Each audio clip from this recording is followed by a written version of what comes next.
یہ اللہ تعالیٰ کی طرف سے چنے گئے ہیں، یعنی ہر ایک بندہ ریسکیور نہیں ہو سکتا۔ کیونکہ یہ ایسا ادارہ ہے جس میں آپ کو اپنی زندگی پہلے خطرے میں ڈالنی پڑتی ہے، پھر آپ جا کے کسی کی جان بچا سکتے ہیں۔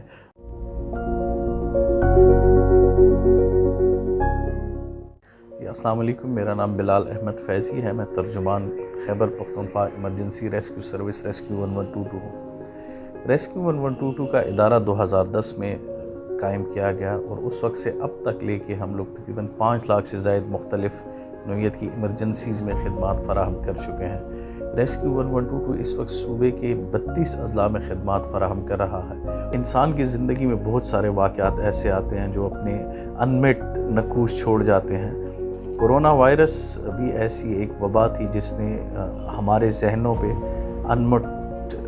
نقوش چھوڑے ہیں، بہت ساری یادیں ہیں، اور یہ واحد ایسی وبا تھی جس میں ہم نے اپنے بہت سارے پیاروں کو کھویا ہے، اپنے عزیز و اقارب کو کھویا ہے۔ بڑی بڑی ہستیاں جو ہے وہ اس بیماری کی نظر ہوئی ہیں۔ Khyber Pakhtunkhwa emergency rescue service rescue 1122 Khyber Pakhtunkhwa کی حد تک وہ پہلا ادارہ تھا کہ جیسے ہی انٹرنیشنلی کووڈ-19 شروع ہوئی، اس وقت ریسکیو 1122 نے باقاعدہ موک ایکسرسائزیں جو ہے وہ کی ہیں۔ اس وقت کی جو WHO کی ریکمنڈیشنز تھی یا ہدایات تھی یا جو ان کے قواعد و ضوابط تھے، وہ یہ تھے کہ یہ ایک دوسرے کے ساتھ بات کرنے سے یا آپ قریب ہوں تو یہ پھیلتی ہے۔ اس میں سب سے پہلے ہمارا فرسٹ پریورٹی یہی تھی کہ ہمارے جتنے بھی اہلکار ہیں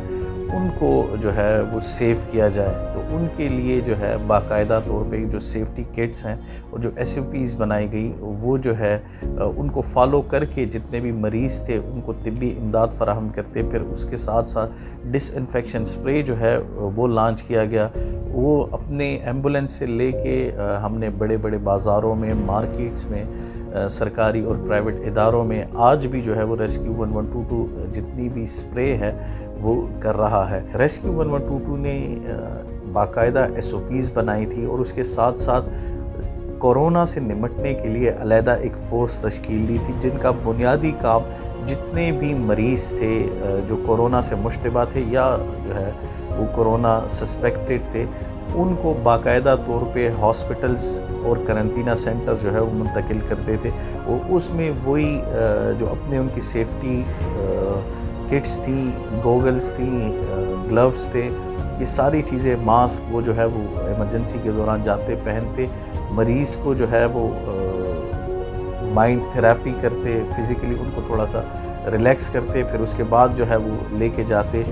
مریض کو کوارنٹائن سینٹر یا ہاسپٹل، اور جیسے ہی واپس آتے تو سب سے پہلے جو ہے اس کو ڈس انفیکٹ کیا جاتا تھا۔ ریسکیو 1122 کے اسٹیشن کے مین گیٹ میں انٹری کے وقت جو ہے وہ باقاعدہ بڑے گیٹ لگائے گئے تھے جس میں اسپرے ہوتا تھا، گاڑی ڈس انفیکٹ ہوتی تھی، اس کے بعد جو ہے مینولی ایمبولینس کو اندر سے جو ہے وہ ڈس انفیکٹ کیا جاتا تھا۔ اس پورے سلسلے سے سب سے بہترین جو بات سامنے آئی تھی وہ یہی تھی کہ جتنے بھی مریض تھے ان سے مزید جو ہے وہ کووڈ پھیلا نہیں ہے، بلکہ وہ اسی جگہ پہ رکا ہے، اور بحفاظت جو ہے وہ تمام مریضوں کی منتقلی کو یقینی بنایا گیا ہے۔ دیکھیں، میں اس طرح کہوں گا کہ ریسکیو 1122 ایک ایسا ادارہ ہے جو کہ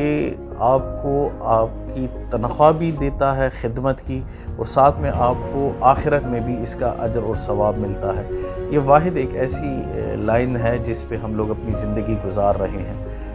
ریسکیو 1122 بھی انسان ہیں، لیکن یہ اللہ تعالیٰ کی طرف سے چنے گئے ہیں، یعنی ہر ایک بندہ ریسکیور نہیں ہو سکتا۔ کیونکہ یہ ایسا ادارہ ہے جس میں آپ کو اپنی زندگی پہلے خطرے میں ڈالنی پڑتی ہے، پھر آپ جا کے کسی کی جان بچا سکتے ہیں۔ اگر آپ میڈیکل شعبہ لیں یا آپ فائر کا شعبہ لیں یا آپ ڈیزاسٹر کا شعبہ لیں، ایون اگر آپ غوطہ خور لیں جو سمندروں میں یا نہروں میں جا کے کسی کی زندگی بچاتے ہیں،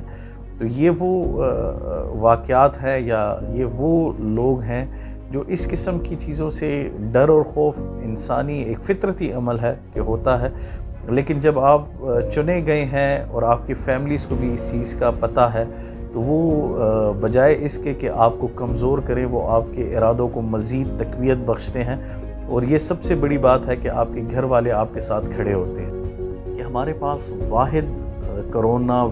وائرس سے نمٹنے کے لیے ایک ہی امید آئی ہے اور وہ ہے ویکسینیشن۔ تو آپ سب سے یہ درخواست ہے کہ ویکسینیشن ضرور کروائیں۔ میں نے خود بھی ویکسین کی ہے، ہمارے ڈی جی صاحب ہیں ڈاکٹر خطیر احمد صاحب، انہوں نے بھی ویکسین کی ہے، جتنے بھی ہمارے اہلکار ہیں وہ بھی ویکسین لگا رہے ہیں۔ ویکسین لگانے کا سب سے بڑا فائدہ یہ ہے کہ آپ کبھی بستر مرگ پہ یا بستر علاج پہ یا آئی سی یو میں نہیں جائیں گے۔ تو آپ اپنا بھی خیال رکھیں، اپنے ساتھ ساتھ اپنے عزیز و اقارب اور پیاروں کا خیال رکھیں، ویکسینیشن ضرور کرائیں کیونکہ اس وقت یہ واحد ایک امید ہے اور اسے ضائع نہ ہونے دیں۔